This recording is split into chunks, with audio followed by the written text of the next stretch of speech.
and welcome back to my channel. I'm so glad you chose to join me again today.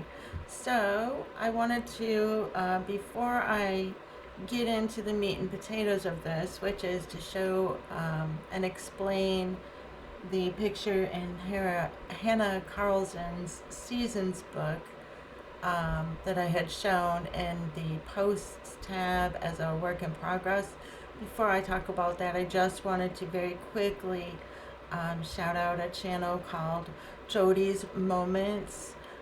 If you enjoy coloring and the coloring community, check out that channel. She has a great video that recaps all of the news in regard to coloring, and I found it really enjoyable and informative. So if you can head over to Jody Moments, you can check that video out. It's awesome, and I'm sure she has many other videos that you would find interesting. So also in the creation of the page that I'm gonna show today, I took information and basically learned how to better use my my materials from ColoredbyMaia, and she's an excellent colorist, and I really learned a lot and took a leap and used a medium that I just had not really gotten into before. So I'll show you and explain. Y'all know this is a snake, right? With a pretty basic plain background. So here's how the picture turned out, and I don't know if that glare will go away, but this is the best I can do. I've got a little bit of sunshine coming in. Ooh, how about that? So that's how it turned out. And this background here was made with oil pastels, which is the medium that I had not used for, gosh, hardly at all. So if you want to take a look at how that swirl and that pattern came about, that is from blending with my finger. And then I sealed that just sparingly with Workable Fixitif so that I could continue on to the snake, which is Prisma color. And that's a medium that I haven't played with much. Oil pastels just in the past really didn't do it for me, if you know what I mean. I didn't have a feel for them, didn't know how to use them at all. I was just kind of like, okay, these seem like they could be cool. They do a very opaque, they just cover really nicely, right?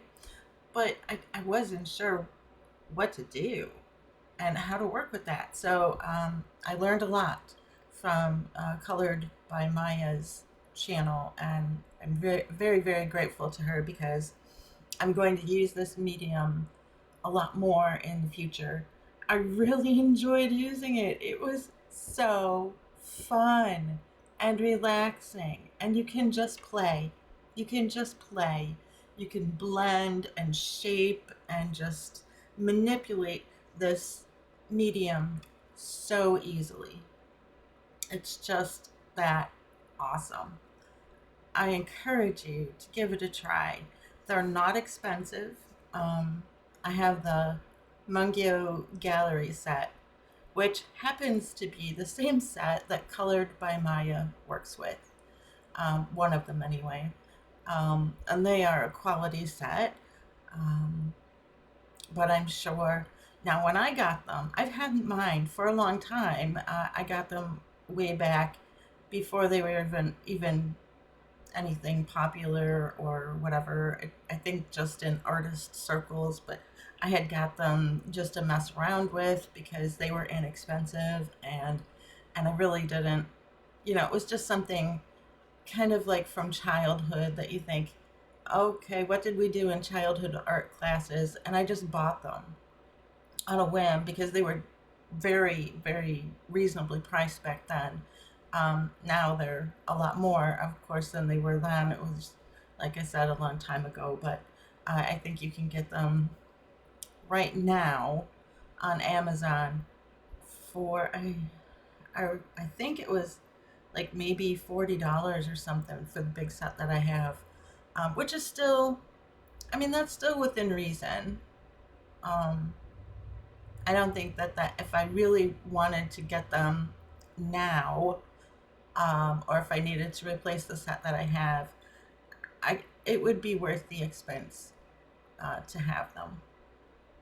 So that's what I did. I used those, and I used my finger, and then I have rolled paper tortillon to get up to push that color right up to the line. So what you want to do is you want to get very, very close, as close as you feel comfortable, and then use that rolled paper tortillon to push it up to the line of the subject. And it's really much easier than it seems like it would be. Like I said, it's very smooth and buttery and easily manipulated. So you can just really go crazy if you wanted to. I was thinking this would create like a sand look, and to a degree it did, but it also sort of reminds me of marble, which is also fine in this illustration. So overall, I cannot stress it enough. I really loved playing with oil pastels, and I hope you'll give them a try because it's really, really fun. And the Prismacolor goes really good with the oil pastels. It works just fine with those. Although I have heard that it is difficult to use the pastels on top of colored pencil because it would basically just cover it. It wouldn't come through. But you can use the Prismacolors on top of the oil pastel, especially once you have applied the Workable Fixitif. So, because look, I'm not perfect. There are places on here that I did go over the line with the oil pastel, but you cannot notice that now, right? I can't. But it is there. I just went over it with the Prismas. I cannot see any places, but I think it turned out wonderfully, and I'm so proud of it because, like I said, this was my first genuine try at this medium, and not only did it turn out beautifully, I think, but it was so much fun.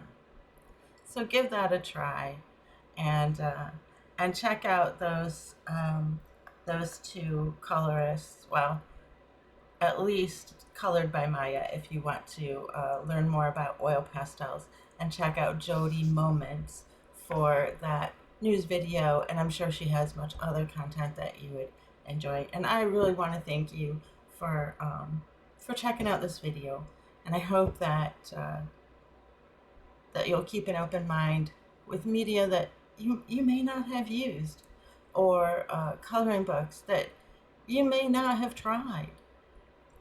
Work your book. Don't be precious about it. Don't, just throw caution to the wind and enjoy yourself, because that's the main point, at least here on my channel anyway, is to enjoy yourself, to find time to give to yourself. Anyway, I'll get off my soapbox now, and I hope everyone has a great day. Thanks for watching.